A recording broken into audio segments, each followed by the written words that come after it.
Chapter 158. The Dark Mantle had their own secret rooms in every city in the Lancelot Empire, and Valen City was naturally no exception. Han Shuo sat cross-legged by himself in a secret underground room built from solid rock, slowly digesting the memories of the necromancer's soul. Han Shuo didn't take a step out of the secret room for 4 days in a row as he went through the necromancer's decades of memories in his mind. The necromancer named Clarendon was already 52 years old. Han Shuo had extracted, filtered, and digested everything he'd experienced in the past 52 years. Han Shuo used these 4 days to absorb and memorize dozens of battle experiences, his lifetime's comprehension of necromancy magic, and some of the secrets of his identity. Of course, Han Shuo was too lazy to use his brain to remember the other unimportant matters. After learning all of the necromancer's experiences, Han Shuo learned that Clarendon had always belonged to an organization called the Calamity Church, and had been acting under the orders of the Calamity Church's upper echelons. The operation against Clark this time was completely under the orders of the upper echelons. Clarendon himself didn't know why he had to assassinate Clark. Apart from some matters regarding his identity, Han Shuo's greatest gain was that he'd obtained some of the necromancer Clarendon's magical experiences from apprentice to archmage, as well as all of his battle experiences and comprehension before his death. If there really was such a thing as reaching the heavens in a single step in this world, then Han Shuo was one of them. Obtaining the necromancer's magical body and battle experiences would allow Han Shuo to avoid many detours before he became an archmage. As long as he had enough mental strength, he'd be able to quickly and immediately learn high-level necromancy magic. Clarendon's dozens of battle experiences had greatly enriched Han Shuo's horizons, and would be immeasurably beneficial to Han Shuo's future battles. The immature Han Shuo knew everything that needed to be avoided and paid attention to. This kind of gain wasn't any less than the comprehension of necromancy magic. After 4 days, Han Shuo had obtained all of Clarendon's valuable memories. However, he did not immediately leave the secret room. Instead, he continued to stay in the secret room and spent another 2 days mastering the other necromancy spells that a journeyman mage should know. When Han Shuo walked out of the secret chamber, he felt refreshed and in a good mood. He was even more confident about this operation. Chester was guarding the door. When he saw Han Shuo appear, he respectfully said to Han Shuo, "You're finally out. Lady Emily told me to bring you to her immediately once you came out." "Hey, Chester, why are you so serious now? I remember you weren't like this when I first met you." Chester's tone had been quite casual and relaxed when he'd interacted with him before, but Chester was noticeably more reserved in front of Han Shuo now. His tone was more like a subordinate talking to his superior. This made Han Shuo a bit puzzled. "Brian, you're sure to be a great personage in the future. I'm just getting used to it in advance." Chester relaxed slightly and said with a smile. Shaking his head, Han Shuo said casually, "Even if I do become a great personage, our relationship shouldn't be so distant." Clapping Chester's shoulder, Han Shuo said with a relaxed smile, "Really, mate, relax a bit. You're making me feel a bit awkward when you're so serious." Alright, I know what to do. Brian, hurry up and go see Lady Emily. She said to bring you to her immediately once you left." With Han Shuo patting his shoulder and talking to him, Chester seemed to be a bit more at ease. He chuckled lightly and quickly led Han Shuo to a brightly lit walkway. After a few minutes, Han Shuo walked out of the secret underground room and came to the room where Emily was.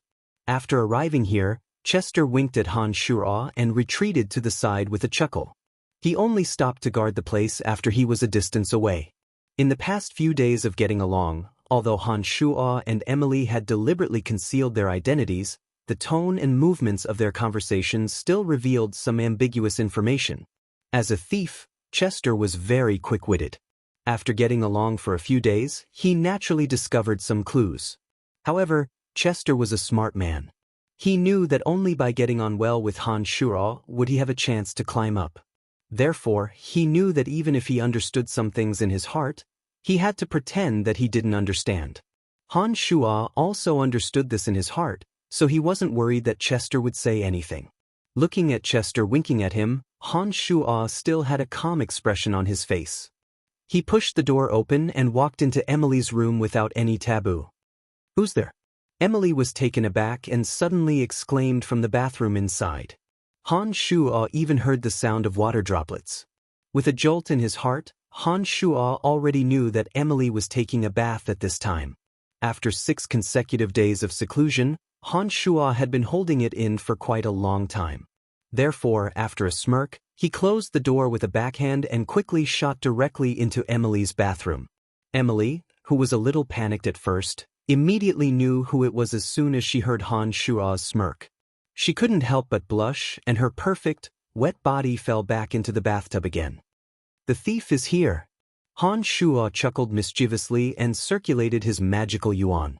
The clothes on his body suddenly tore apart and fell to the ground, revealing his strong, muscular, and domineering body. He leapt into the bath, causing a huge splash. "Evil thief, I hate you." Emily laughed coquettishly as she slapped at the water, seeming to stop Han Shuo's invasion. However, her curses turned into bone-chilling, soul-sucking moans after the span of a few breaths.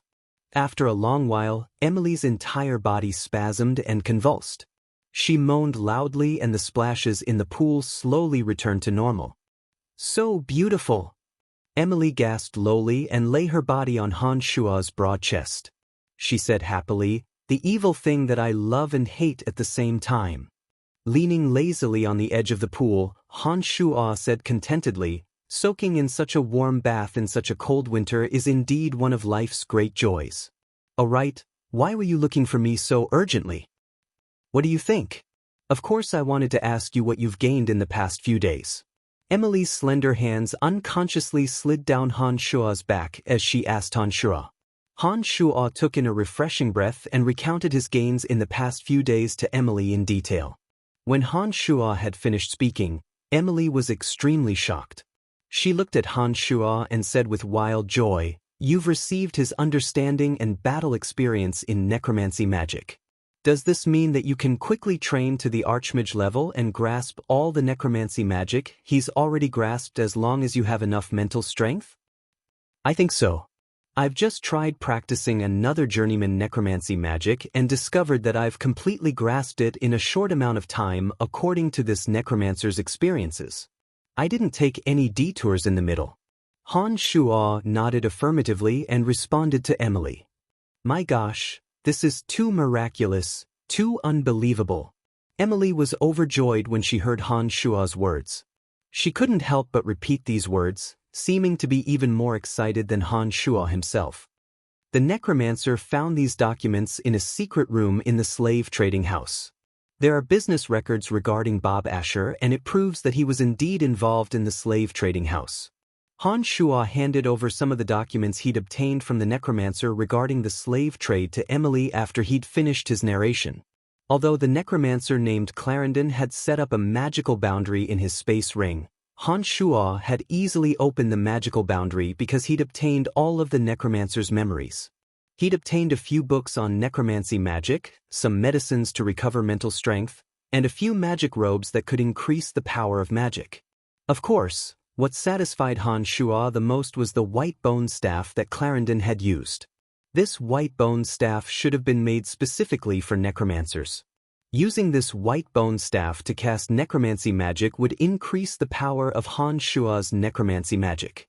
Originally, when Han Shuo cast the bone spear spell, only one bone spear would appear, but now he could cast 2 bone spears at once with this white bone staff. Even the number of dark creatures that could be summoned had increased under the same mental strength. Emily was overjoyed as she held the documents that Han Shuo had handed over. She was about to say something when she suddenly thought of something and stared fiercely at Han Shuo. She asked urgently, "What organization did you say this necromancer belonged to?" "The Calamity Church." Han Shuo started and responded. Emily's expression changed abruptly as her face turned deathly white. She immediately said to Han Shuo, "Don't tell anyone that I killed Clarendon. Also, Lawrence came looking for you and told you to go see him when you have time. You can go now and be careful. I need to report the Calamity Church to my brother immediately." Emily hastily gave Han Shuo a few more reminders after she'd finished speaking, telling him not to tell anyone about the Calamity Church. She then quickly left for the secret room where the dark mantle communicated with the upper echelons through the magic mirror. Chapter 159. Ever since he'd learned of Lawrence's identity, Han Shuo had been mulling over how he should interact with him in the future.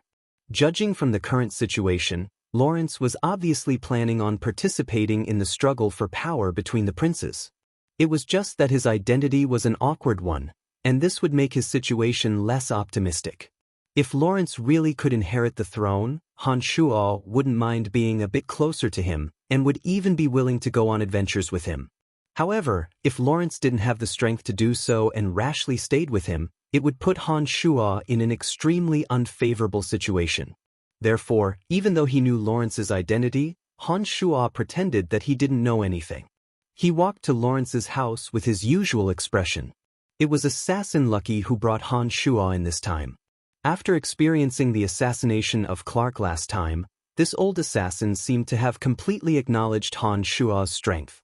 His expression was no longer as cold as before as he brought Han Shuo into a living room and said, "He's not here for now, but he can return at any time. You can wait here for a while if you're not in a hurry."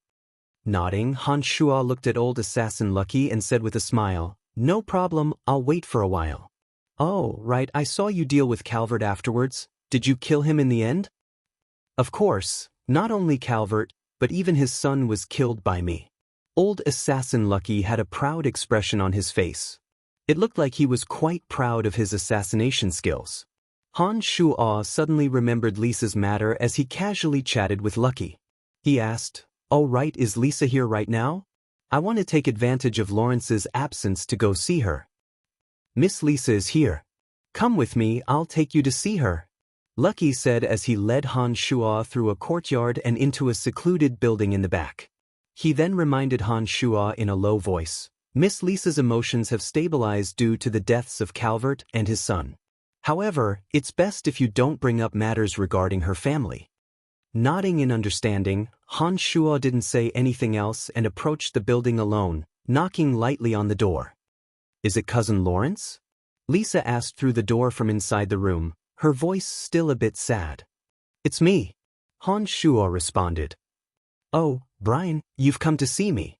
Han Shuo could hear the joy he hadn't felt in a long time from Lisa's voice.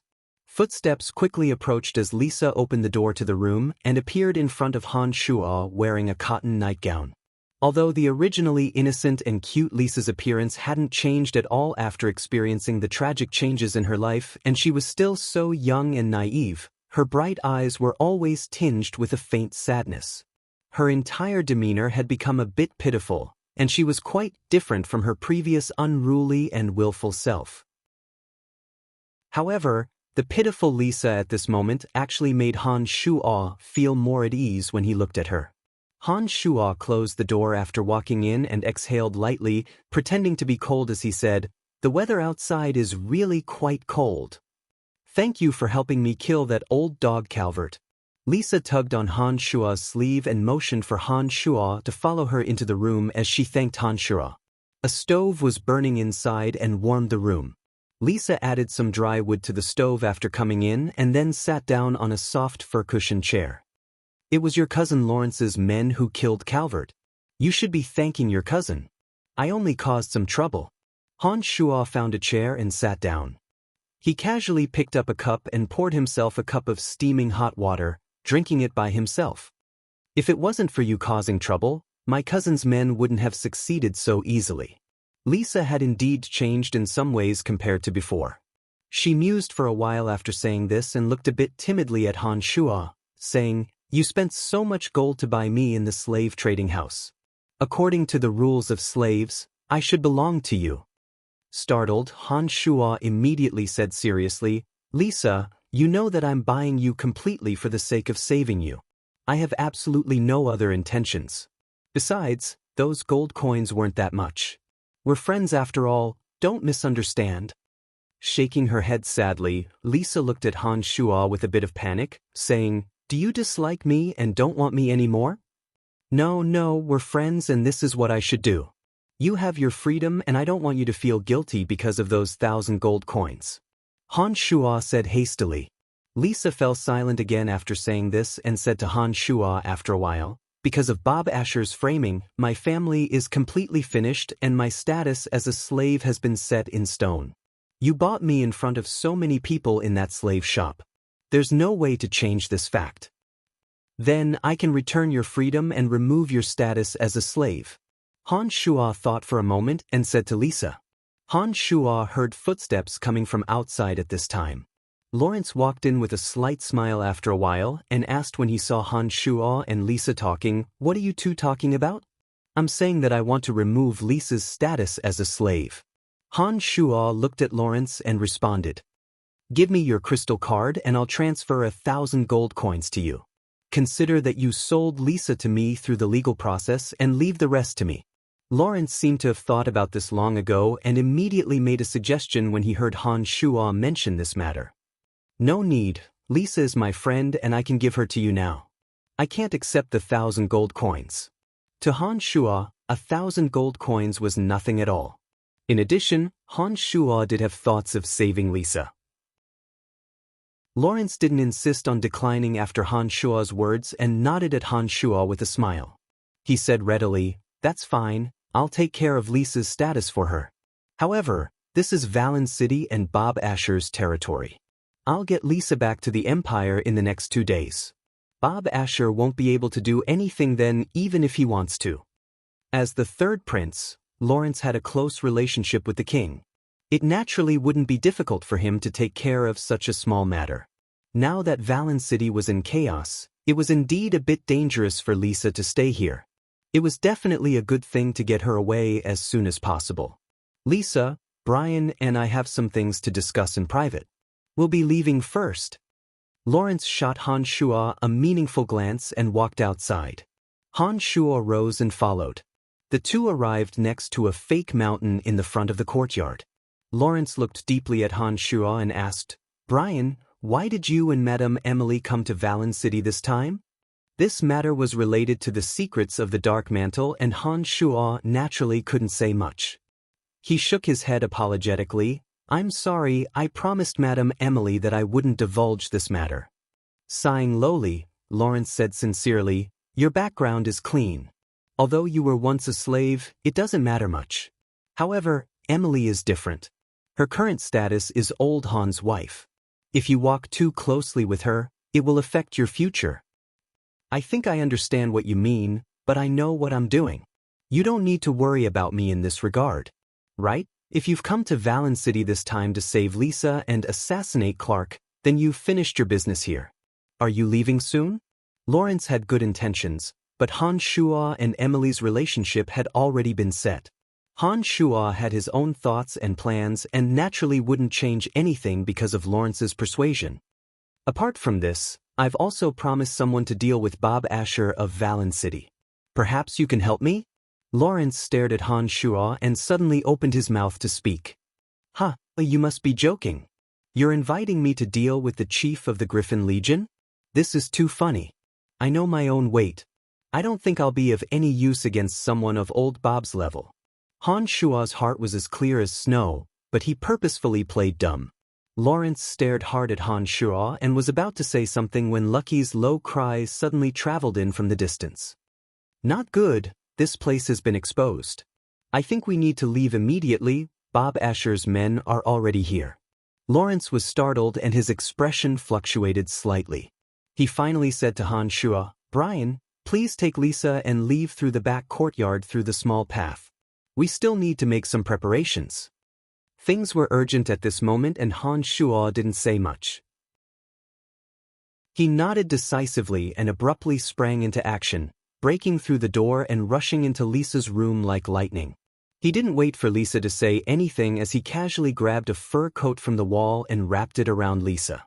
He carried Lisa through the window and rushed towards the small path in the back courtyard.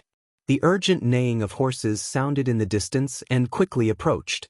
Han Shuo knew that the Griffin Legion would have sent quite a few men this time, and he didn't know if Lawrence and the others would be able to escape. Within Valen City, Bob Asher's Griffin Legion could cover the sky with one hand. Even a prince like him would die if he fought them head-on. Chapter 160. Han Shuo immediately focused all of his attention as soon as he left the rear courtyard.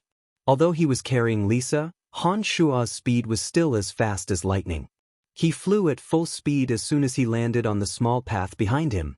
It was noon at this time, but there weren't many people on the streets even in broad daylight in such a cold winter. Add to that the fact that Valen City had been on high alert for the past 2 days, and the residents had mostly hidden themselves in their homes and refrained from going out. Han Shuo's figure was a bit of an eyesore as he dashed through the streets. 2 griffin riders were on patrol in the sky, whistling through the air when they spotted Han Shuo's figure. The griffins screeched and the 2 griffin riders flew in Han Shuo's direction with 3-meter-long javelins. There are griffins in the sky. Lisa, who was in Han Shuo's arms, had her face flushed red from the cold. When she raised her head to look at the sky, she discovered that the 2 griffin knights were chasing each other. She hurriedly reminded Han Shuo. "I know, don't worry." Han Shuo had long since seen the 2 griffin knights tailing him. His expression didn't change as he called out to Lisa in a low voice. His body continued to quickly weave through the chaotic streets as his mind raced for countermeasures. Han Shuo clearly remembered the places he'd passed by on his way to Lawrence. Now that he'd been targeted by the griffin riders, Han Shuo quickly thought of a way to deal with them. The Dark Mantle stronghold couldn't be exposed, so he absolutely couldn't return to the Dark Mantle now. There were soldiers of the Griffin Legion patrolling every corner of Valen City. Now that the 2 griffin riders in the sky had their eyes on him, he had to quickly shake them off or find a place to kill them. Otherwise, even greater trouble would befall him. As his thoughts raced, Han Shuo suddenly changed directions. He no longer used the terrain to weave through the houses, but instead ran in the direction of a patch of forest that he'd seen on his way here. Magical yuan circulated within Han Shuo's body, the surging power seemingly endless. Han Shuo's running speed far exceeded the expectations of the 2 griffin knights. The 2 Griffin Legion riders had originally planned on lowering their griffins to kill Han Shuo as soon as he left the area with too many obstructions. Who would have thought that Han Shuo would be riding a sturdy, healthy horse after leaving the area? His swift speed caught the 2 Griffin Legion riders off guard. However, the griffins naturally had the advantage of flying in the sky. After the 2 griffin riders steadied themselves, the 2 griffins finally caught up to Han Shuo. They kept a close eye on Han Shuo as he circled above the forest. This place was already a few miles away from where Lawrence was. Han Shuo had noticed that there were only 2 griffin knights chasing after him, so he didn't appear to be flustered. When he entered the forest, Han Shuo's body immediately paused and he abruptly stopped. He tossed Lisa into the air and carried her on his back. "Hold on to me tightly, don't let go no matter what," Han Shuo instructed lowly. Nodding obediently on Han Shuo's back, Lisa said resolutely, "I understand. I won't let go of your hands even if I die." "Don't worry, it won't be the 2 of us who will die." Han Shuo confidently comforted Lisa. He took out a tough, soft rope from his space ring and wrapped it tightly around Lisa's back, preventing her from falling off midway. After doing all this, Han Shuo grasped the demon's lair edge in his right hand and looked coldly at the 2 griffin knights circling in the sky, preparing to slaughter the 2 humans and 2 magical beasts. "Let's see where you're going," one of the griffin knight above sneered disdainfully. He waved the sharp javelin in his hand and kicked the waist of the griffin he was riding in an odd manner. The griffin circling in the sky suddenly screeched strangely and dove straight for Han Shuo. The griffin's iron claws could tear a wild ox apart. When it swiped at Han Shuo, its enormous body and the knight's cold javelin created a ferocious aura that shocked the soul. The other griffin knight drove the griffin closer to Han Shuo, but didn't immediately make a move. His face was filled with arrogance and disdain, as if he felt that any one of them was more than enough to deal with Han Shuo. He didn't need to make a move at all. Han Shuo's expression was cold as he stood where he was, not moving an inch. His eyes stared closely at the knight and the griffin descending. A white bone staff suddenly appeared in Han Shuo's other hand when the griffin's iron claws were about to reach the trees of the forest. A dark mist spell was quickly cast by Han Shuo. With the amplification effect of the white bone staff, The dark mist spell that Han Shuo had cast had its range increased by 3 times. The area within 10 meters was completely enveloped in darkness. "Damn it, I can't see anything," the Griffin Knight shouted angrily, his voice a bit panicked. He'd been chasing after Han Shuo all this time and saw that Han Shuo had been running on foot from beginning to end. That kind of speed was obviously that of a strong swordsman. Han Shuo had been wielding the sword-shaped demon's lair edge ever since he'd arrived in the forest. His movements and postures were completely that of a swordsman's. However, when it came time for the real fight, a white bone staff suddenly appeared in Han Shuo's hand, and he'd cast the dark mist spell in the time it took for sparks to fly off a flint. This immediately gave the Griffin Knight a fright, and he'd instantly fallen into the trap that Han Shuo had long since planned. When the Griffin Knight cried out in alarm, the other Griffin Knight standing proudly in the distance already knew that something wasn't right. He swiftly moved to help his comrade. Unfortunately, it was already too late. In the thick darkness, a bewitching red flame was so dazzling. It didn't seem to be affected by the dark mist spell in the slightest, as it thrillingly displayed its wondrous trajectory in the darkness, outlining a long, blood-red line. The Griffin's strange cries of pain and the Griffin Knight's shrill screams seemed to appear along with the bewitching red flame. As the blood-red line streaked through the darkness, terrifying cries of pain rang out incessantly. Only when the bewitching red flame was extinguished did the cries of pain and despair finally return to silence. The other Griffin Knight, who'd already arrived in the area, felt his scalp tingle as he listened to the tragic cries. He couldn't see what was happening with his eyes, and could only ask anxiously, "Kemp, what's going on? What happened?" He kept yelling, but the Griffin Knight didn't dare approach the dark mist, and could only drive the Griffin Knight to observe from afar.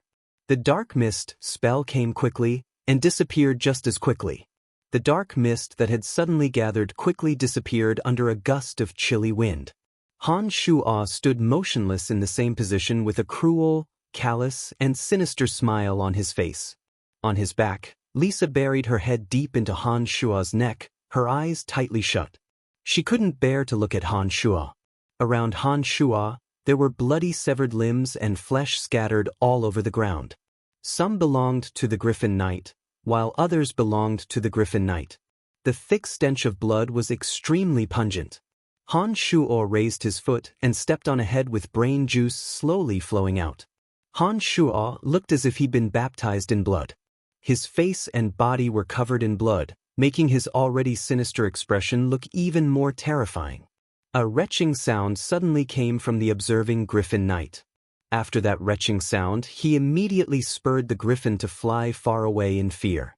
"Do you think you're the only one who can fly?" Han Shuo cackled cruelly as he activated the art of the demonic ninth heavens.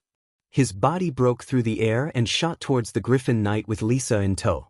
Before the Griffin Knight could fly too far, Han Shuo's body had already appeared behind him. 2 bone spears shot out and stabbed into the Griffin's rear rump, causing the Griffin Knight to let out a shrill screech. It actually turned around and charged towards Han Shuo with the Griffin Knight. The Griffin Knight had gone through the initial panic and was now being carried by the Griffin Knight towards Han Shuo. He quickly understood that Han Shuo, who could fly, wouldn't give him a chance to escape. Therefore, he raised the javelin in his hand and shot it towards Han Shuo. Every Griffin Knight was a former adept knight. Therefore, when the Griffin Knight raised his javelin, a deep green fighting aura blossomed out and was like a bolt of silver lightning in the air. He borrowed the momentum of the Griffin Knight's charge to directly stab towards Han Shuo. Han Shuo had just used the Demon's Lair edge's sharpness to cut a Griffin Knight and his Griffin into pieces. An irrepressible thirst for blood and slaughter welled up in his heart. It was as if a voice in his heart was urging Han Shuo to continue this bloody slaughter. When he saw the Griffin Knight charging over, that irrepressible thirst for blood and slaughter was the perfect opportunity to vent. Howling fiercely at the sky, Han Shuo cackled as he leapt forward. The Demon's Lair edge, which wasn't particularly long to begin with, actually spat out a 2-meter-long purple and red light due to the circulation of the mystical glacial spellfire. The purple light was in front and the red light was connected to the Demon's Lair edge from behind, appearing quite mystical. When the art of the demonic ninth heavens was deployed, Han Shua's speed wasn't much slower than the Griffin Knight's, even with Lisa on his back. Circulating his magical yuan at full force, the thick killing aura emanating from Han Shua's body formed a cloud of black mist around his body. From afar, the image of Han Shua holding the demon's lair edge looked like a meteor crashing to the earth. A dazzling ball of light exploded from the point of contact between the two as the deafening sound of metal clashing rang out in the surroundings. The demon's lair edge, which was imbued with the mystical glacial spellfire, shot out a meter-long cold purple light. When it met with the fighting aura on the spear, the Griffin Knight's tightly gripped spear was crushed to pieces by the violent magical yuan. The bone-chilling cold spread through the Griffin Knight's entire body in an instant. He only shivered and hadn't had the time to defend against the cold poison that had entered his body when another meter of red spell fire condensed. Under the burning of the bone-chilling cold and the fire poison, the veins in the Griffin Knight's right arm that had just gripped the silver spear suddenly ruptured. His muscles tightened and loosened, dripping blood as if acid had been poured on them. "You shouldn't have chased me." Han Shua grinned viciously as he faced the terrified Griffin Knight. After saying these words, the demon's lair edge suddenly spun according to his will and chopped off the Griffin Knight's iron claws. He then raised the demon's lair edge and chopped downwards, chopping the Griffin Knight and the Griffin into two halves with the force of a mountain. Fresh blood sprayed out like rain, sprinkling into the forest. The two Griffin Knights had been brutally killed by Han Shua, but Han Shua still felt that he hadn't had enough. At this moment, Han Shua was startled and abruptly reacted. He finally understood why he had such a strong desire to kill.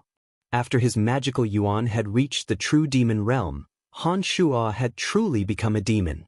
This was the first time that Han Shua possessed such tyrannical strength in this realm, and it was very difficult for him to suppress the desires in the depths of his heart. This was especially true for the next realm after the true demon realm, which was the most dangerous, bloodlust realm. Before entering the bloodlust realm, demonic practitioners would begin to have the desire to kill in every battle. It was a good thing that he hadn't entered the bloodlust realm yet, so Han Shua could still control his thoughts and desires. Once Han Shua reached the bloodlust realm, it would be even more difficult for him to control his desire to kill. Once a battle began, he wouldn't rest until there was blood and would become an extremely bloodthirsty demon. Exhaling lightly, Han Shua thought to himself that the training of magical yuan was truly very dangerous and perverse. However, the carefree slaughter today had made Han Shua feel quite satisfied. His entire being felt as if he'd been reborn. "Over there, chase them." The whinnying of a large group of horses sounded from afar. Han Shua stopped high in the air and looked into the distance. He discovered that a squad of Griffin Legion cavalry was quickly charging in his direction. This squad was made up of well-trained knights, so Han Shua wasn't afraid that he wouldn't be able to shake them off. Snorting coldly, Han Shua's body flew through the air and dived downwards. He only abruptly sped off when he was level with the trees. "You can actually fly." It was only at this moment that Lisa suddenly moved her lips to Han Shua's ear and exclaimed in indescribable shock. Chapter 161. Han Shua put Lisa down in the middle of a rocky slope in the desolate outskirts of Valen City. With the art of the demonic ninth heavens, the 10-meter-tall city walls couldn't stop Han Shua from crossing them at all. The current Valen City was in a state of chaos. The Griffin Legion seemed to have taken stimulants as they went about capturing suspects. As a direct participant, Han Shua was being chased by a troop of cavalry. It was only natural that he would temporarily leave the city to hide for Lisa's sake. Suddenly, Lisa, who had been put down by Han Shua, fiercely hugged Han Shua from behind. Her abnormally well-developed breasts pressed tightly against Han Shua's back. Han Shua could clearly feel the soft, smooth, and firm sensation. Han Shua had been carrying Lisa on his back the entire time, but because of the dangerous situation, Han Shua had been fighting and dodging all the time and hadn't paid attention to anything else. Now that the two of them were out of danger, Lisa suddenly hugged Han Shua from behind. This immediately gave Han Shua a strange feeling. "Do you like it?" Lisa pressed her chest against Han Shua's from behind. She moved her cherry lips to Han Shua's ear and blew out a breath of hot air, speaking shyly in a low voice. Taking a deep breath, Han Shua flipped over to face Lisa. He used a bit of force to release Lisa from his body and smiled. "All right, we're safe for now. It'll be harder for the Griffin Legion to capture us now that we've left Valen City. Don't worry." Pouting, Lisa once again moved closer to Han Shua and suddenly hugged Han Shua. Her two arms locked tightly around Han Shua's waist and she said softly, "I'm nothing now. All my family is gone. What should I do in the future?" Patting Lisa's shoulder, Han Shua reassured her, "Don't worry, Lawrence will definitely take care of you. He immediately rushed over from the Empire's capital after learning of your accident. He really loves you very much. When I was young, I played with cousin Lawrence and he loved me very much at that time. For so many years, he has treated me like a real brother. I am very grateful to him," Lisa said innocently when she heard Han Shua mention Lawrence. She then cried out in alarm and said with great worry, "Oh no, Brother Lawrence didn't leave with us. Will he be in danger?" "Don't worry, your brother Lawrence isn't a simple person. If he can't even get through this little danger, then he would have lived all these years in vain." As the third prince, Lawrence had always been taught by his ambitious mother. In addition, he was highly regarded by His Majesty the Empire and had a few experts by his side to assist him. It shouldn't be a problem for him to leave safely. "All right, you still haven't answered me. Why can you fly?" Han Shua's words of comfort were quite useful to Lisa. She suddenly thought of this matter after letting out a sigh of relief. Her beautiful eyes stared closely at Han Shua. This is a bit hard to explain. I can only tell you that I'm not using the levitation technique that only archmages can use. As for how I'm able to fly, I can only say that it's a peculiar martial technique. Whether it was to Emily or Lisa, this art of the demonic ninth heavens wasn't easy to explain, nor could it be explained clearly. Therefore, Han Shua could only muddle through. A group of more than 10 people suddenly appeared in the distance and slowly walked in the direction of Valen City. Han Shua took a look from afar and didn't think much of it when he discovered that these people weren't wearing the clothes of the Griffin Legion. He continued to stand there and talk to Lisa.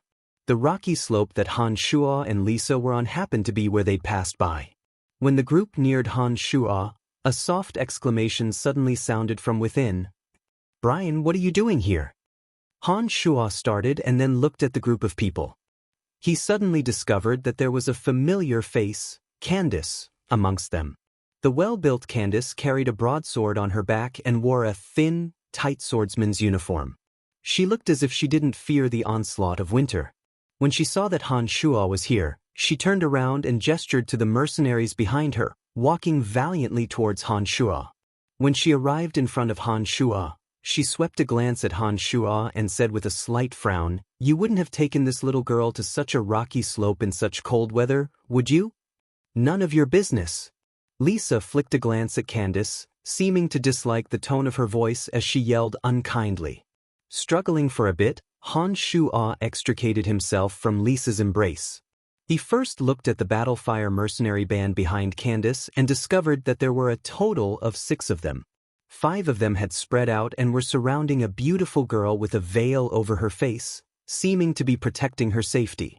Glancing behind Candace, Han Shua understood that Candace had perhaps accepted a mission and was protecting the veiled girl. He then turned his gaze to Candace and said with a light smile, "Long time no see, Candace.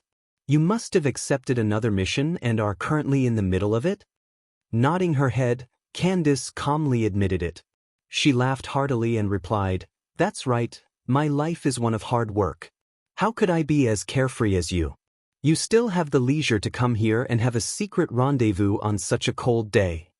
Don't make wild guesses, we just happened to land here because of a few things."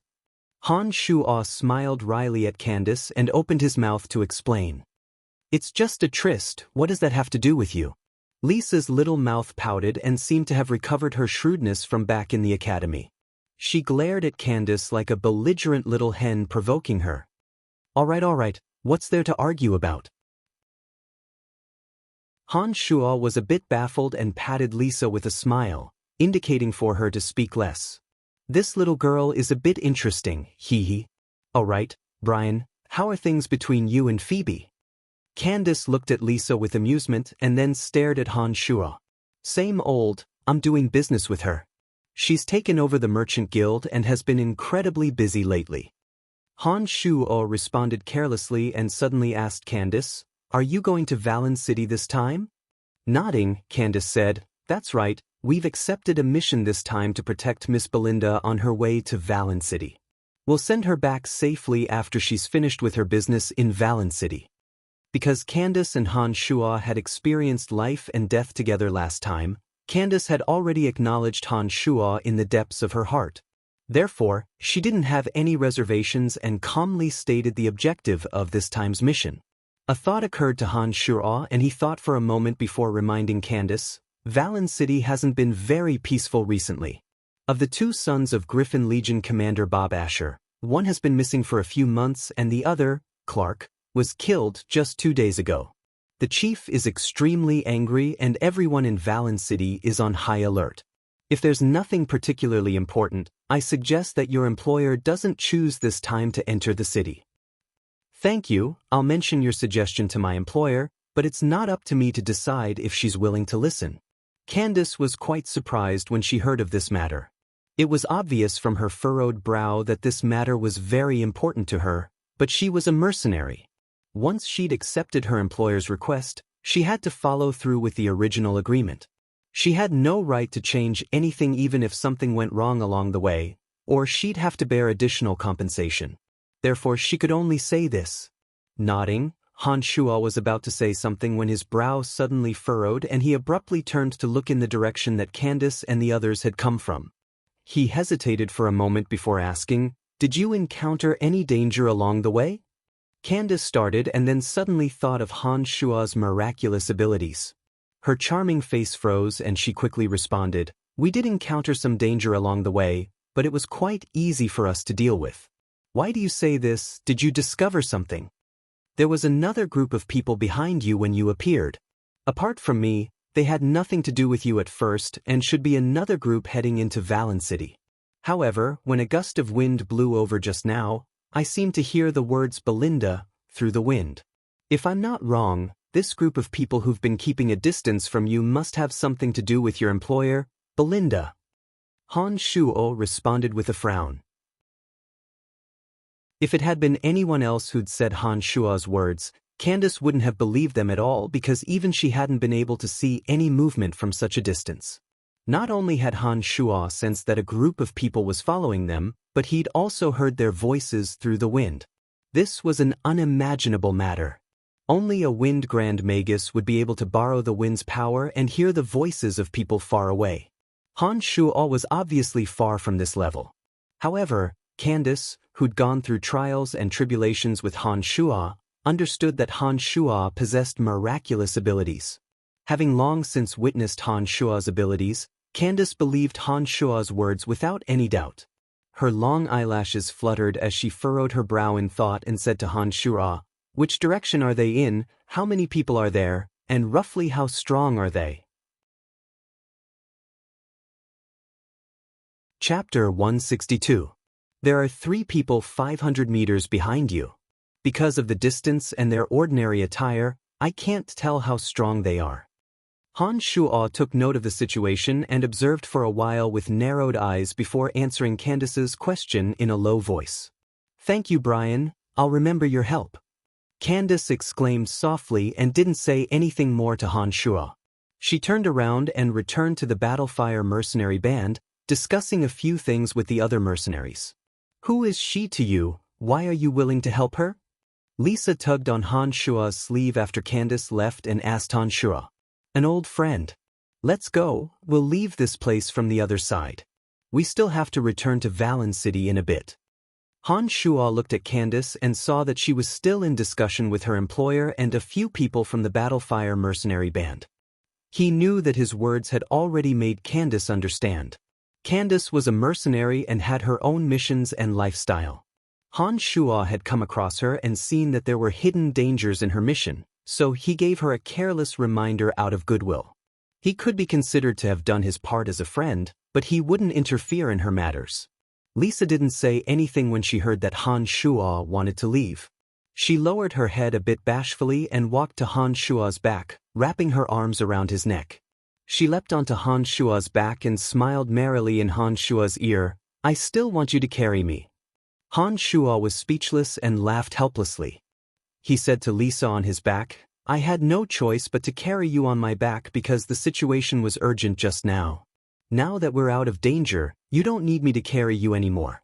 It's fine if we walk slowly back to the city." "Hee, I don't care what you say, I'm not getting off." Lisa's small hands wrapped around Han Shuo's neck and her two meaty thighs crossed over Han Shuo's waist, appearing very pleased. Lisa was at the age of youth and vitality.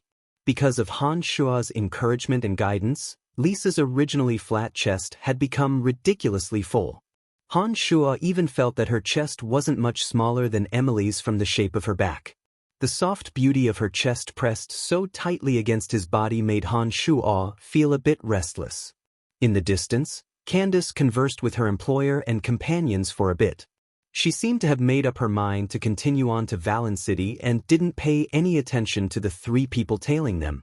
After making up their minds, they continued towards Valen City. Candace looked over from afar and happened to see Han Shuo carrying Lisa on his back. She couldn't help but reveal an astonished expression. Lisa, who was on Han Shuo's back, raised her head proudly when she saw Candace's astonished gaze, as if showing off something to Candace. Candace couldn't help but let out a soft laugh. "Hold on tight, we're going as well." Seeing that Lisa was determined to carry him, Han Shuo didn't force her to come down. Lisa had just lost her parents and was at her most dejected and pained time. Han Shuo didn't want to upset her at this time, so he instructed in a low voice and walked off from another path, avoiding Candace's group and heading towards Valen City in a different direction. It was already evening. Han Shuo determined the direction and circled around the city walls. When night fell, he used the art of the demonic ninth heavens to bring Lisa over the city walls and into Valen City. Arriving at the hotel Emily had stayed in last time, Han Shuo walked straight to the room Emily was staying in. Before Han Shuo had even entered, he heard Chester call out in a low voice, "Who is it?" "It's me," Han Shuo replied and pushed open the door to walk in. He then looked at Chester in surprise and asked, "Why are you here?" Chester looked at Lisa on Han Shuo's back and hesitated before replying, "Madam, Emily said that this might be the place where you and Lawrence would meet up, so she told me to stay here and perhaps wait for news from either you or Lawrence." "Then, have you received any news from Lawrence?" Emily had arranged for people from the Dark Mantle to watch over this place. On one hand, because of Lisa, Han Shuo couldn't go directly to the Dark Mantle. On the other hand, Han Shuo had told Lawrence that he was staying at this place. If Lawrence escaped, he would contact him here. Therefore, Han Shuo had decided to stay here temporarily. Nodding, Chester replied, "Lawrence didn't come, but he sent someone here. That person told me that if you and Lisa came back, you should send Lisa to this location." Chester handed a card to Han Shuo as he spoke. The location recorded on the card wasn't far from here. What did the person Chester sent look like? Han Shuo had to ask cautiously just in case. After Chester described the person's appearance, Han Shuo immediately knew that it was the old assassin Lucky. Therefore, he knew that there shouldn't be any problems with this matter. Putting Lisa down, Han Shuo looked at Lisa and said seriously, "Lisa, what we're doing is very dangerous. Follow Chester to where your cousin Lawrence is. Lawrence will send you back to the Empire in a short period of time. Be good, understand? We'll stay here and help you take revenge." After experiencing the tragic changes in her life, Lisa was much more mature than Han Shuo had imagined. After Han Shuo finished speaking, although Lisa's expression was a bit reluctant, she still nodded obediently and agreed to Han Shuo's arrangements. Hire a carriage and personally take Miss Lisa to the location on Lawrence's card. Hand her safely into Lawrence's hands. Han Shuo smiled as he looked at Chester. "Don't worry, there won't be any problems with me doing this." Chester promised Han Shuo very confidently and then bowed to Lisa, making an inviting gesture. Lisa looked deeply at Han Shuo and said a bit worriedly to Han Shuo after a while, "Be careful, don't let anything happen to you." "Don't worry, I'll be fine. Hurry and leave with him while it's still dark." Han Shuo nodded and urged Lisa with a smile. After Han Shuo's words, Lisa turned and followed Chester, the two quickly making their way outside. The Dark Mantle's influence in such a large city naturally wasn't small. If Han Shuo was willing to send Lisa back to the Empire, it wouldn't be too much of a hassle. However, Han Shuo had just joined the Dark Mantle and it wasn't too good for him to use the Dark Mantle's resources for personal matters. In addition, Lawrence was the third prince. If he was in charge of this matter, he would make proper arrangements for Lisa's arrival in the Empire. After Lisa left, Han Shuo turned and walked into the inner room, saying with a smile, "Come out." Emily, neatly dressed in a soft fur coat, walked out from the inner room with a smile. She rolled her eyes at Han Shuo when she arrived next to him and reached out to pinch Han Shuo. She said with a bit of jealousy, "You went to Lawrence's place and abducted his sister back. You even made him come to me to ask for her. You're really something." Grasping Emily's pinching hand and pulling, Han Shuo pulled Emily into his embrace, his hands roaming all over Emily's voluptuous body. He smiled and explained, "I'm not as bad as you imagine me to be. It's only because Lawrence's location was exposed that I had no choice but to take her and escape." After explaining the course of events, Emily was relieved. She then said to Han Shuo with a frown, "According to Lawrence, he may have come to deal with Bobby Asher with the king's tacit approval. This may be one of the king's methods to test Lawrence. Lawrence's future path will be determined through his performance this time." Han Shuo was slightly startled when he heard Emily's words. Han Shuo hadn't thought so much and only reacted after hearing Emily's words. After musing for a moment, Han Shuo opened his mouth. "If this is the case, then there is still a possibility of us cooperating with Lawrence. Indeed, Dark Mantle members aren't bound by any restrictions when carrying out missions. If the timing is right, I don't mind cooperating with Lawrence. However, we need to be sure of exactly how to act." Emily's slender eyebrows were tightly knit as she spoke thoughtfully. Emily's concerns stemmed from Lawrence's identity as prince. She was afraid that others would misunderstand their relationship with Lawrence before the situation was clear.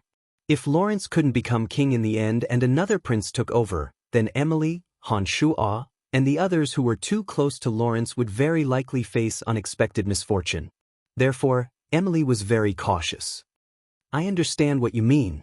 Don't worry, I know my limits in my dealings with Lawrence," Han Shuo said in a low voice. After thinking for a moment, Han Shuo suddenly asked Emily, "Right, you left in a hurry to report to your brother about the Calamity Church. You also warned me repeatedly not to mention this church to anyone else. Why was that?" Emily's charming face became incomparably solemn when she heard these words. She took a deep breath before replying to Han Shuo. "The Calamity Church is an evil church. They worship all sorts of evil gods and have gathered many evil experts with terrifying strength. I've only heard a bit about this church and don't know the specifics. However, I understand from my brother that this Calamity Church can be said to be the largest evil cult on the entire continent. They do some shady deeds behind the scenes that infuriate both men and gods. Every time they move, they are a huge threat to every country. A few empires allied together to eradicate the Calamity Church a few decades ago and completely wiped out all of the Calamity Church's exposed strongholds. There was no news of the Calamity Church for a very long time. However, the empires all knew that the Calamity Church's main force hadn't been wiped out and that they were only in hiding. This time, you've obtained the necromancer's memories and know that he's from the Calamity Church. This matter is of great importance to the higher-ups." Stunned, Han Shuo looked at Emily in astonishment and asked, "Could it be that you've also reported to the higher-ups that I obtained the necromancer's memories?" "Of course not." Emily rolled her eyes at Han Shuo, as if blaming Han Shuo for not believing her. After Han Shuo smiled apologetically, she said again, "I only said that we worked together to kill the necromancer and obtain some information regarding this from his space ring. So that's how it is. It looks like this necromancer is a big fish." Han Shuo thought for a bit and responded with a smile. As he spoke, Han Shuo took out the white bone staff and played with it in his hand as he spoke. A strange buzzing sound suddenly came from the white bone staff, like the low cry of an unknown insect. This caused Han Shuo to be horrified and appear to be quite astonished. Is no one doing business in this inn? At this moment, Han Shuo heard a familiar voice come from outside the inn. It was Candace's loud yelling. The white bone staff continued to make strange sounds and tremble, as if it wanted to break free from Han Shuo's grasp and fly away. This caused both Han Shuo and Emily to be quite shocked. Miss Belinda, where are you going? You can't leave alone. Candace's yelling suddenly turned into anxious shouts, as if her employer, Belinda, had suddenly walked out of the Battlefire mercenary band's protective circle. Brian, what's going on? Why has the white bone staff suddenly stopped moving? Emily looked at the trembling white bone staff in Han Shuo's hand and asked anxiously. Grasping the trembling white bone staff with all his strength, Han Shuo was also a bit baffled. He shook his head and quickly replied, I don't know what's going on either. This has never happened when I used this staff in the past. As soon as he finished speaking, the sound of disorderly footsteps quickly approached, followed by Candace's cry of alarm. Han Shuo's heart jumped as if he'd faintly grasped something. He immediately put the white bone staff back into his space ring and gestured to Emily, quietly walking towards the window. Chapter 163. He pushed the window up a bit and opened a narrow crack. Through this crack, Han Shuo could see the scene outside. Candace's employer, Belinda, was wearing a veil, revealing only a pair of sapphire eyes. There was a strange expression in them as she seemed to be searching for something. She walked to the hallway of Han Shuo and Emily's room and looked around. Candace and a few others from the Battlefire mercenary band ran over frantically from behind Belinda. Candace had a face full of wariness as she pressed a hand to the magic sword on her back and looked around carefully, afraid that something might happen to Belinda. Candace finally breathed a sigh of relief after the other mercenaries surrounded Belinda. She chided Belinda, who was still looking around. Miss Belinda, I hope that you'll let us know in advance when you're moving around in the future. We were only hired by you to protect you and not restrict your freedom. There's no need for you to run away so suddenly. Belinda's long and slender eyebrows were furrowed tightly behind her veil as she looked around with her beautiful eyes, appearing quite puzzled. Belinda seemed to suddenly come to her senses after Candace's displeased words and said apologetically to Candace, I'm sorry, I just thought I saw someone I knew and hurried over to take a look. It was just my eyes playing tricks on me. Candace was also quite puzzled by her words and said to Belinda in surprise, There was no one here just now, how did you see someone? This is too strange. Oh, perhaps it's because I haven't had enough sleep lately and my eyes are playing tricks on me. I'm very sorry. Belinda's bright eyes swept over Han Shuo and Emily's room as she responded carelessly to Candace. Panicked footsteps could be heard from behind. A plump middle-aged woman walked over with a smile, holding a book in her hand. He first bowed politely, then said apologetically, Esteemed guests, you must be here to stay. I had to leave for a while just now, I'm very sorry. Please follow me to the counter to register. There's no one watching over this hotel, that's worrying. In addition, the environment here doesn't seem to be too good. Would Miss Belinda like to switch to another hotel? Candace didn't seem to like this place and suggested to her employer, Belinda, with a sour face. The veiled Belinda looked around with her bright eyes and said, No need, I'll stay here. I think it's not bad here. All right then. Candace had no choice but to listen to her employer and responded with a bit of disappointment. Excuse me, who are the people staying in the rooms on the side of this corridor? Belinda turned around and seemed to be asking the fat hotel owner casually. I'm sorry, it's not convenient for us to disclose that. That's our customers' privacy. I'm sorry. The owner of this hotel was quite principled. Judging from her expression, she very much wanted Candace and the others to stay, but she didn't budge when it came to her principles. Nodding, Belinda didn't pursue the matter and said gently, That's fine as well. Are there any empty rooms around this corridor? I'll stay here if there are. The woman's eyes lit up and she quickly flipped through the book in her hand, then pointed at a room not far from Han Shuo and Emily. There's an empty room here, but the conditions aren't the best in the hotel. If the esteemed miss doesn't mind, you can stay in this room immediately. No problem, I'll take this room. Candace, do as you see fit. Belinda said gently, and her bright eyes flicked faintly at Han Shuo and Emily's rooms, then took the lead to walk to the room she'd reserved. The owner of this hotel had long since known that Belinda was the owner of this group.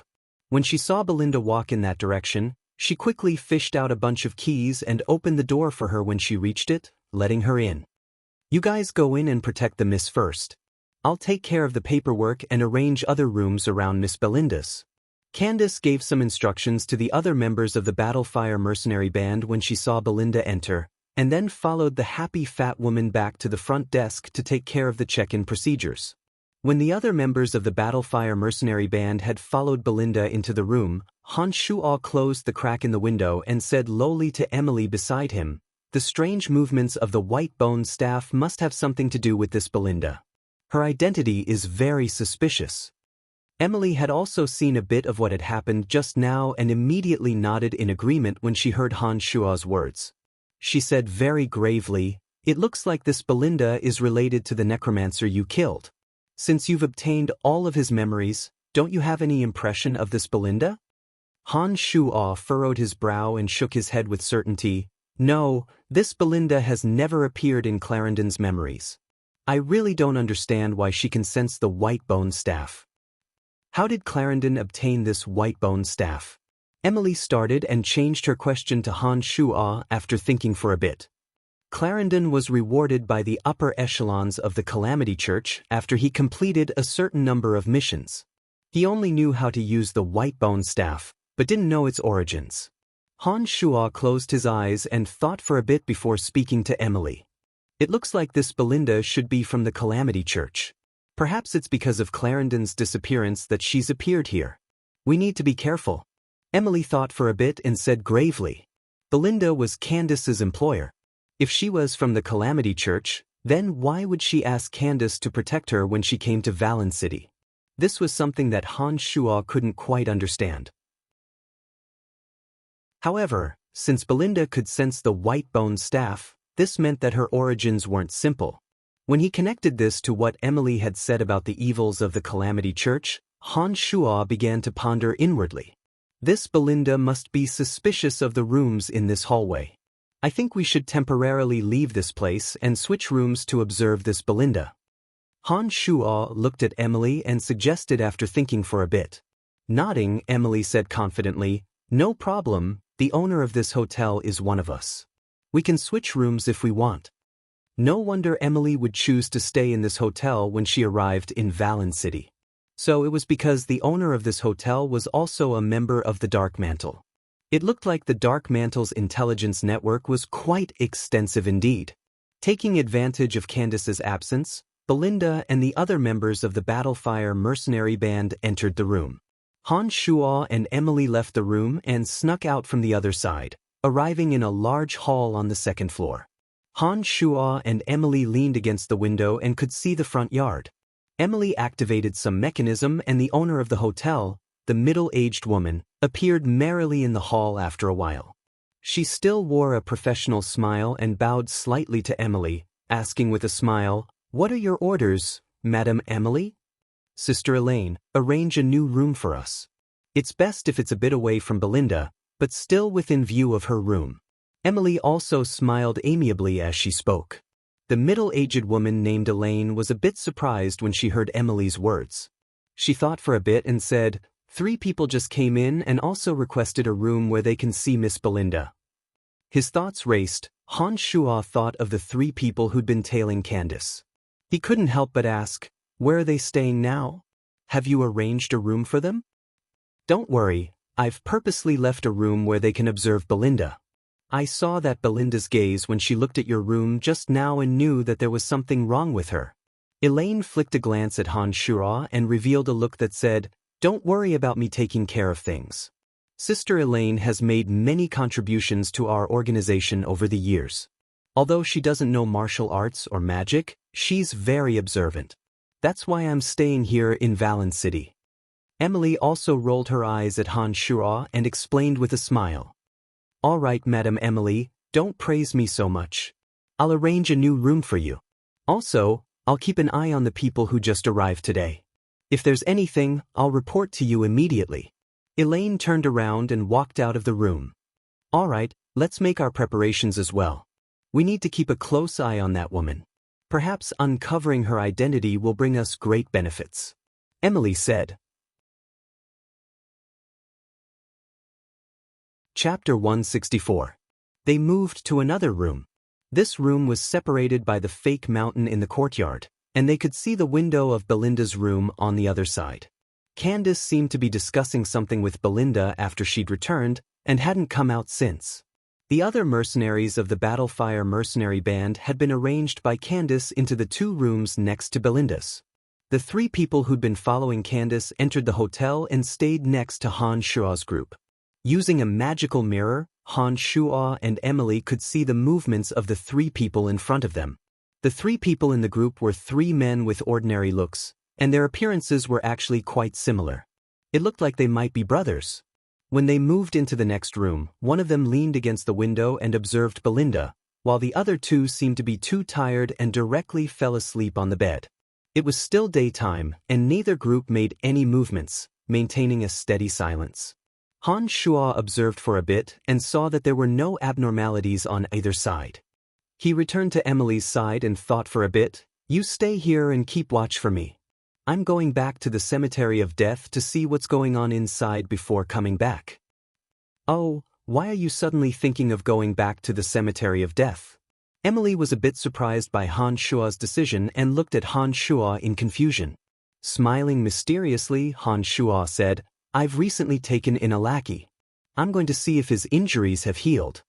As they spoke, Han Shuo walked into the inner room and lifted the wooden boards of the cupboard, setting up a transportation matrix inside. Emily had long since grown accustomed to Han Shuo's mysteriousness. She didn't ask further when she saw that Han Shuo was about to leave and said, All right then, I'll stay here and observe them. I'll go pull you back if anything happens. It's best if you don't stray too far from the Cemetery of Death. Don't worry, I'll be in the Cemetery of Death. You can come find me at any time if there's anything out of the ordinary. Han Shuo answered, then stood in the teleportation array, closed the wooden door of the cupboard, and activated the teleportation array. Gilbert, where the hell did you go? Han Shuo immediately yelled as soon as he returned to the Cemetery of Death. With a whoosh, the little lewd dragon Gilbert appeared in front of Han Shuo and kowtowed as soon as he arrived. He said pitifully, Honorable Master, you've finally remembered your loyal servant. There's nothing fun to do in this damned place, and I can't go out either. I'm about to suffocate to death. I told you to look after that place for me. You didn't slack off, did you? Before leaving, Han Shuo had instructed Gilbert to pay attention to the area where the Earth elite zombie was being refined, in order to prevent any trouble from occurring. Of course I'm not slacking off, but there's really nothing to see in that place. Nothing has changed since you left. Oh, Honorable Master, when are you going to take me out to look for beautiful women? Gilbert complained as he looked at Han Shuo. Compared to his charred appearance last time, the current Gilbert was dressed in a shiny black robe and his hair was meticulously combed. Apart from his skin being as dark as charcoal, the young Gilbert could be considered quite handsome. How are your injuries? Whether or not to take Gilbert out still depended on his physical condition. Although this little lewd dragon was a mess, his strength as a dark dragon was extraordinary and he would be a good helper. Gilbert puffed out his chest when he heard this question and boasted, There's no problem. As one of the dark dragons with the strongest physical bodies on the continent, this kind of injury isn't a problem for me. Cut the crap, how are your injuries? Han Shuo glared and shouted softly. As his master, Han Shuo was bound by a contract with him and could more or less sense the state of his body. Although his body was much better than before, Han Shuo could feel that he hadn't fully recovered yet. Therefore, he couldn't help but shout when he heard Gilbert's boastfulness. Shrinking his head, Gilbert smiled apologetically, I haven't fully recovered yet, but it's no big deal. I definitely won't drag you down. Nodding, Han Shuo said, Alright, I'll consider taking you out, probably in the next 2 days. Rest assured and heal your injuries. If you drag me down when I need your help in the future, I won't let you off the hook. Han Shuo got up and walked towards the area where the Earth Elite Zombie had been refined. In the center of the area where the Earth Elite Zombie had been hidden, a large part of the area had sunk in. The thick essence of Earth continued to slowly flow in. After observing his surroundings, Han Shuo concentrated his mental strength and connected with the zombie inside. When Han Shuo did this, he immediately felt a surging vitality. This vitality was brimming with rich Earth energy, and Han Shuo immediately understood that the Earth Elite Zombie's refinement was on the right track. This was because when ordinary zombies were summoned, they would only feel a deathly stillness when they connected with their mental strength. Only extremely powerful dark creatures, such as those evil knights, would be able to sense some vitality. Right now, this zombie warrior's body was filled with dense vitality and rich Earth Yuan Qi. This meant that after absorbing the Earth essence of this place of extreme Earth, it was truly growing. Alright, you stay here and recuperate. I'll let you out in a few days. Seeing that the Cemetery of Death was safe and that Dark Dragon Gilbert and the Earth Elite Zombie were slowly recovering, Han Shuo also set his mind at rest and got up to return to the Cemetery of Death. After receiving Han Shuo's promise, Gilbert appeared to be very excited. He couldn't help but praise Han Shuo's wisdom and martial prowess beside Han Shuo. His fawning smile made Han Shuo not know whether to laugh or cry. When he walked into the Cemetery of Death, Han Shuo was about to use the transportation matrix to leave when he suddenly remembered that he hadn't entered the underground secret room in a while. Now that Han Shuo's mental strength had increased again, Han Shuo planned to try and see if he could advance to the next level. Leaving Gilbert where he was, Han Shuo walked down the secret room by himself. The boundary on the first level was easily broken by Han Shuo's mental strength, allowing Han Shuo to walk in. When he arrived at the same place on the next level, Han Shuo gathered his mental strength and suddenly dashed forward, wanting to descend to the next level of the Cemetery of Death. With a bang, Han Shuo crashed into the boundary and was instantly bounced off, a piercing pain in his head. Han Shuo, who had fallen to the ground, slowly stood up. He immediately understood that his mental strength wasn't enough to advance to the next level. With a thought, Han Shuo, still holding the Eye of Darkness in one hand, took out the white bone staff from his space ring. This Cemetery of Death had once been a holy land for necromancers, and the green Eye of Darkness was the key to opening the Cemetery of Death. The white bone staff had the effect of amplifying necromancy magic. Although its use was different from the Eye of Darkness, they were both necromancy magic items. Han Shuo held the two items in his hands and compared them, trying to see if there was anything in common. Looking at the two items in his hands, Han Shuo couldn't help but gather his mental strength. The Eye of Darkness suddenly flashed, and a green light suddenly shone brightly. A wave of power invaded the white bone staff, and a strand of black light suddenly shot out from the white bone staff, instantly entering the Eye of Darkness. Startled, Han Shuo ignored the Eye of Darkness and completely focused his mental strength, invading the white bone staff. Han Shuo hadn't felt anything out of the ordinary when his mental strength entered the white bone staff, but he suddenly discovered that there was a small, mysterious magical matrix within the staff. It's a magical brand boundary. No wonder Belinda could sense the white bone staff. Han Shuo's mental strength circled the white bone staff and immediately understood. In Clarendon's memories, there was a magical brand boundary that could exist on weapons and clothes, usually in the form of a magical matrix. Within a certain distance, the owner of the magical brand would be able to sense the existence of the magical brand through their own methods. It turned out that there was such a magical brand boundary within the white bone staff.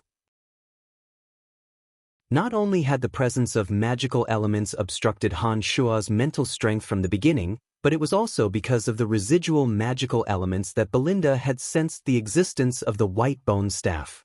Perhaps it was the effects of the Eye of Darkness that had absorbed the magical elements within the white bone staff. Without the support of the magical elements, the transportation matrix within the white bone staff could no longer be maintained. This was why Han Shuo was able to spy on the situation within. Han Shuo's mental strength entered the staff and spied a circle around the magical matrix. He discovered a line of small words, Alchemist Belinda of the Calamity Church, Opus 17. It's from the Calamity Church, all right. Han Shuo exclaimed lowly and didn't continue to stay in the cemetery of death. He got up and returned to the hotel through the transportation matrix, planning on how to deal with Belinda. Chapter 165. From the transportation matrix to the cupboard, Han Shuo already felt that something was amiss before he even opened the cupboard's door. First, a faint fragrance entered Han Shuo's nose and mouth. A strong wave of dizziness suddenly assaulted him, and Han Shuo almost fainted in that instant. It was a good thing that Han Shuo's body was far more resilient than the average person after having been tempered by demonic magic, and the magical yuan had even more miraculous effects. When Han Shuo inhaled that faint fragrance into his abdomen, Han Shuo's body automatically circulated the magical yuan as soon as he felt the dizziness. The scent that had entered his abdomen was expelled from his body in the blink of an eye under the effect of the magical yuan. The dizziness that had occurred in that instant also disappeared. At this moment, Han Shuo held his breath and circulated the magical yuan in his body, then inhaled another breath of that fragrance. As soon as the scent entered his mouth, Han Shuo's tenacious nerves had long since prepared themselves for it. The feeling of dizziness appeared for a moment, but under the effects of the magical yuan and Han Shuo's strong willpower, the feeling of drowsiness turned from intense to mild, until it seemed to have no effect at all. Having reached the true demon realm in demonic magic, Han Shuo's body had been tempered beyond imagination. Even such a strong fragrance couldn't affect Han Shuo's movements. Not good. I wonder how Emily is. After his perverted body had adapted to the effects of the fragrance, Han Shuo suddenly thought of Emily in the room and hastily pushed open the cupboard in shock. Emily, who should have been in the room, had disappeared without a trace. He didn't know where she had gone. There were traces of rummaging in the room, and from the degree of disorder, it seemed that someone had been here.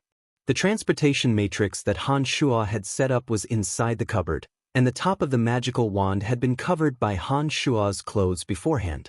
Therefore, even if someone came to open the cupboard, they wouldn't be able to discover anything unless they looked carefully. As soon as he saw that the room had been turned over, and that Emily had disappeared, Han Shuo immediately became nervous. Just as Han Shuo was about to walk out of the room and look for Elaine, he suddenly realized that something was wrong with the entire hotel. Opening a corner of the window, Han Shuo found that it was already nighttime. However, looking into the distance, he could see that the houses in the distance were brightly lit, which meant that it was not yet late at night. But in this hotel, all the rooms were shrouded in darkness. Only Belinda's room seemed to have a faint light, and the faint sounds of conversation could be heard. While Han Shuo was holding his breath and concentrating, he discovered that there was a flying insect the size of a fly in the hotel's courtyard. There were a few dozen of these flying insects, and they scattered and flew around the various rooms of the hotel. Their tails exuded a grayish-brown gas. That was the same scent that had almost made Han Shuo fall asleep. Frowning, Han Shuo was almost certain that the strange changes in the hotel had something to do with Belinda. Silently opening the door, Han Shuo took out the black robes that members of the Dark Mantle wore during their operations and wrapped them around his body. He scuttled up to the roof in the darkness and slowly made his way to Belinda's room. As he did this, Han Shuo used magical yuan to conceal all of his presence with great familiarity. His heartbeat and breathing also adjusted to a very hard-to-detect frequency. Madame Belinda, all of the guests in this hotel have been gathered in the living room of this room. As soon as he arrived in Belinda's room and pressed his ear to it, Han Shuo heard a low voice coming from below. Belinda responded softly from inside and seemed to be walking towards the living room. Han Shuo carefully and lightly moved his body. When he arrived at the main hall, he lightly extended a finger and circulated the mystical glacial spell fire. A small flame rose from his finger and pierced through a wooden structure. He then peered down at the bottom of the hall. In a living room similar to Han Shuo's room, there were a dozen or so people who'd fainted from the drug. Among them were Emily, whom Han Shuo had been very worried about, Chester, who'd returned from sending Lisa to Lawrence, and the owner of the hotel, Elaine. Even Candace and the other members of the Battlefire mercenary band who'd been protecting Belinda were all unconscious. Apart from these people that Han Shuo was familiar with, there was also the great druid Caspian and the female elf Angelica. Han Shuo had met these two last time in the Dark Forest. He'd met the two separately then, but now that he saw them together, Han Shuo realized that the two were on the same side. The remaining guests didn't have any special characters and were likely here to do business in Valen City. They didn't attract Han Shuo's attention. The three people who'd been tailing Belinda were now standing there with respectful expressions, as if they were subordinates awaiting Belinda's orders. This surprised Han Shuo. He hadn't thought that these three people would be Belinda's people. Belinda's slender eyebrows were furrowed tightly when she arrived in the living room. She swept a glance at the people below and said softly, "I sensed activity from the number 17 Bones staff when I arrived at the hotel. I'd personally refined that staff and awarded it to Clarendon as a reward. However, when I followed my senses to the hallway, the presence of the staff suddenly disappeared. It looks like someone must have suddenly stored it in a space ring. None of the guests have left the hotel since I've entered, so I can be sure that the staff is in one of their space rings. My lord, what should we do?" The eldest of the three brothers who were standing there respectfully asked Belinda. Belinda's sapphire eyes scanned the people on the ground and then pointed at Emily. The white bone staff should be on her. The only ones on the ground who had space rings were Emily, Candace, Caspian, and Angelica. Candace had been with them the entire time, so it was naturally impossible for her to have the staff. When Han Shuo hadn't entered the Cemetery of Death, the great druid and Angelica hadn't appeared in the hotel yet. In Belinda's eyes, Emily was the only one with the white bone staff. The one who had asked the question walked to Emily's side after Belinda's words and took off Emily's space ring, handing it to Belinda respectfully. Belinda took Emily's space ring and closed her eyes to feel it, saying, "She's set up a magical boundary inside. Tie her up first and then wake her up." "My lord, what about the others?" It was still the eldest of the three brothers who asked. Waving her hand, Belinda said casually, "Same old rules. Those who have no value are to be dealt with immediately." Han Shuo immediately grew nervous when he heard these words. Apart from Emily, there were three familiar faces in the hall below: Candace, Angelica, and Caspian. Caspian had no connection to Han Shuo, but Candace and the little elf Angelica had some connection to Han Shuo. Han Shuo couldn't just watch the two girls be killed like this. "Don't you think your methods are a bit overboard?" Caspian, who should have been unconscious, suddenly spoke before Han Shuo could make a move. Caspian rose from his lying position as he spoke and shielded the little elf Angelica behind him. Han Shuo had been about to immediately make a move, but he immediately stopped when he saw this sudden change. He continued to lie on the roof and observe the activity below. "You're still able to remain conscious even under the effects of my powerful knockout powder. It looks like the great druids do have some miraculous powers." Belinda exclaimed softly in surprise and said calmly, "I don't care who you are, but your methods greatly disgust me. As long as you let everyone here go, I won't hold it against you for the harm you've done to us earlier and will let you leave." Caspian looked at Belinda with some displeasure and snorted. "Farika, you three brothers can take a look at just what miraculous powers a great druid of the Druidic Order has. Kill him for me." Belinda didn't waste any words when she heard Caspian's words and immediately waved her hand, indicating for the three brothers to kill Caspian. Farika and his brothers looked at each other under Belinda's orders, dark killing intent appearing on their faces. They each took out 3 long swords and surrounded Caspian. "Since you won't listen to my advice, then don't blame me." Caspian glared angrily at the three and took out a strange staff that looked like an old tree root from his space ring, planning to deal with the three. At this moment, the flying bugs that were the size of flies all over the small inn seemed to be driven by some sort of power as they all gathered towards Belinda's room. At the same time, The lush branches of a large tree beside the room were also drawn by some sort of power as the twisted branches slithered into the room like snakes. Welcome to Immortal Cultivation Audiobooks, your gateway to the mystical world of Xianxia. Dive into legendary tales of martial arts, spiritual growth, and immortal ascension. Here, we bring you full-length English audiobooks of the best Wuxia and Xianxia stories, from young prodigies to ancient sect wars. Perfect for fans of Against the Gods, martial world, and tales of demons and gods.